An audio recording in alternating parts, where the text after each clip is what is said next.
लेकिन दिल्ली भ्रष्टाचार में डूब रही है।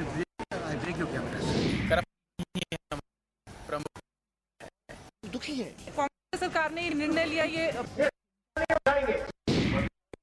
कहा था कि पैसा पेड़ों पे नहीं लगता, राजा वीरभद्र सिंह ने लगा के दिखाया। और अब खबर देखते हैं हिमाचल प्रदेश से। हिमाचल प्रदेश विधानसभा चुनाव के लिए अपना भाग्य आजमाने वाले उम्मीदवारों का बायोडाटा पेश किया गया है एडीआर ने। हम आपको बता दें, एडीआर ने जो डेटा उपलब्ध करवाया है उसके मुताबिक हिमाचल प्रदेश में नेताओं की संपत्ति बढ़ने की रफ्तार काफी तेज है। एडीआर के मुताबिक इस बार अपनी किस्मत आजमा रहे 445 उम्मीदवारों में करोड़पति उम्मीदवारों की तादाद 146 यानी कि 33% है, जो पिछले विधानसभा चुनाव के घोषणा पत्र के मुकाबले 17% ज्यादा है। 2007 में केवल 16% उम्मीदवार करोड़पति थे। और हम आपको बता दें कि इसके पास सबसे ज्यादा संपत्ति है, उन पर भी एक नजर हम डाल लेते हैं। तो हिमाचल के पालमपुर विधानसभा क्षेत्र से उम्मीदवार और कांग्रेस के नेता बृज बिहारी लाल है करोड़पति नंबर 1, जबकि बृज बिहारी लाल के पास सबसे ज्यादा संपत्ति है, करीब 169 करोड़ रुपए की संपत्ति के मालिक है बृज बिहारी लाल। दूसरे नंबर पर है बलवीर सिंह वर्मा, निर्दलीय उम्मीदवार है। वर्मा इनके पास है करीब 41 करोड़ रुपए की संपत्ति। तीसरे नंबर पर है कांग्रेस के नेता राम कुमार, जिनके पास 36 करोड़ रुपए की संपत्ति है, यानी कि जिन तो टॉप 3 उम्मीदवारों के पास सबसे ज्यादा संपत्ति है उसमें 2 कांग्रेस के हैं।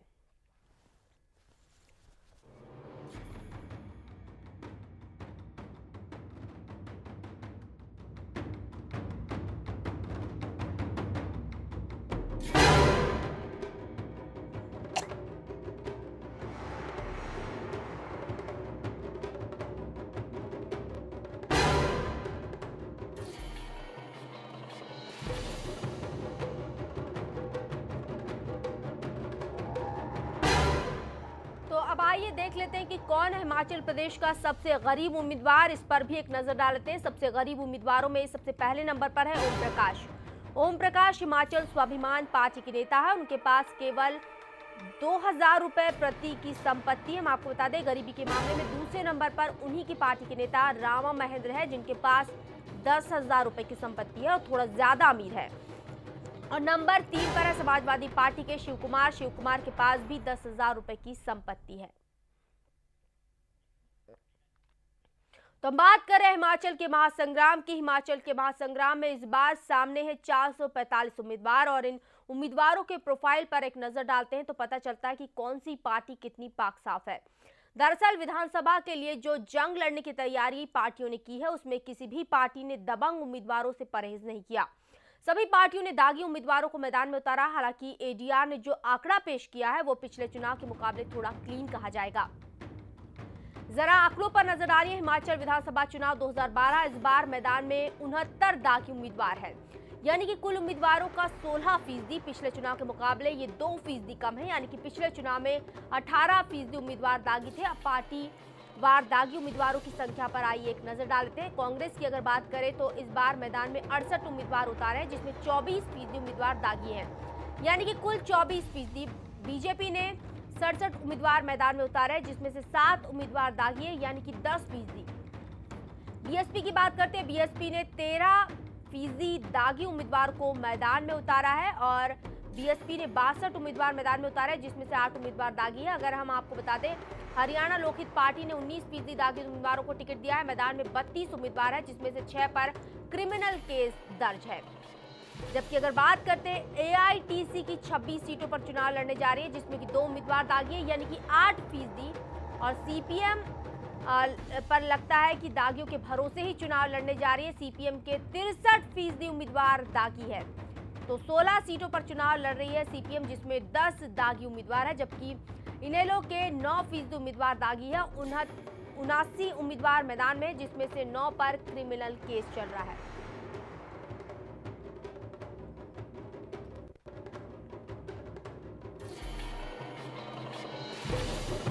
तो आपको बता दें, हत्या, अपहरण, बलात्कार जैसे संगीन अपराध के आरोपी भी चुनाव मैदान में। 445 उम्मीदवारों में से 30 उम्मीदवार ऐसे हैं जिन पर संगीन अपराध में वो लिप्त होने के आरोप लगे हैं। अमूमन हर पार्टी ने ऐसे आरोपियों को टिकट दी है। कांग्रेस ने संगीन अपराधियों में लिप्त 5 आरोपियों को टिकट दिया है। बीजेपी में 5, सीपीएम में 5 और बीएसपी में 5, जबकि हरियाणा लोकहित पार्टी में 1, AITC में 1, INLD में 4 और HSP में 1 और अन्य 4 ऐसे उम्मीदवार हैं जो संगीन अपराध के आरोपी हैं। इसके अलावा हम आपको बता दें कि 69 दागी उम्मीदवार मैदान में हैं। उनमें 41 उम्मीदवारों के खिलाफ चार्जेस फ्रेम किया जा चुका है।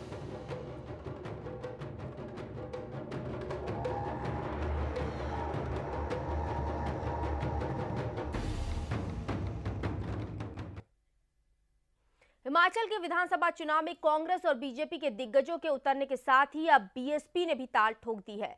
बीएसपी प्रमुख मायावती ने मंडी में एक रैली करके अपने चुनाव अभियान का आगाज किया। उन्होंने दलित कार्ड खेलते हुए बीजेपी और कांग्रेस पर जोरदार निशाना साधा। मायावती ने कहा कि सामाजिक क्षेत्र में कोई बदलाव नहीं आया, जिसकी वजह से दलित वर्ग अब भी पिछड़ा हुआ है। उन्होंने इन चुनाव में बड़ी संख्या में सीट जीतने का दावा किया है।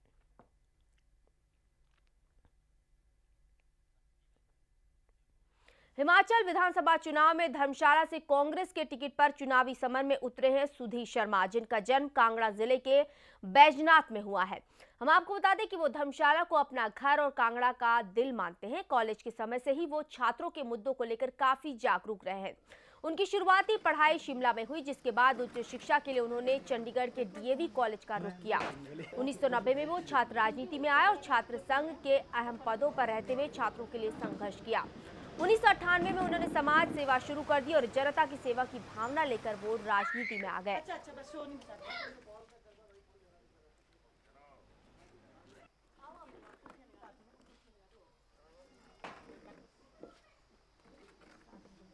तो मैं आपको बता दें कि सुधीर शर्मा ने धर्मशाला को अपना घर बताया है, कांगड़ा का दिल। और सुधीर शर्मा ने नामांकन में भारी भीड़ जुट रही है और ये दिखा दिया है कि उन्हें यूं ही वीरभद्र सिंह का खासम खास नहीं माना जाता है। सुधीर शर्मा के मुताबिक धर्मशाला का जैसा विकास चाहिए वैसा विकास नहीं हो पाया है। उन्होंने जनता से वादा किया है और कहा है कि धर्मशाला में चहुमुखी विकास करवाना उनका सपना है और जनता के आशीर्वाद से वो ये सपना जरूर पूरा करेंगे। और अपने चुनावी अभियान में जुटे सुधीर शर्मा ने जनता से ये तमाम वादे किए। के साथ यहाँ के स्थानीय लोगों ने स्वागत किया, मेरे साथ जुड़े हैं, चले हैं। भारी जन समर्थन यहाँ से मिल रहा है और जो भारतीय जनता पार्टी सरकार रही है पिछले 5 वर्ष, उसकी नीतियों से त्रस्त होकर के लोग जो हैं वो बदलाव चाह रहे हैं। जहाँ तक धर्मशाला का सवाल है, यहाँ के डिस्ट्रिक्ट हेडक्वार्टर होने के नाते जो मुद्दे हैं वो बाकी जो चुनाव क्षेत्र है उनसे अलग है। यहाँ पर केंद्रीय विश्वविद्यालय जो कांग्रेस का नीतिगत फैसला था उसका खोलना था, वो हमारी प्राथमिकता है, उसको खोलें।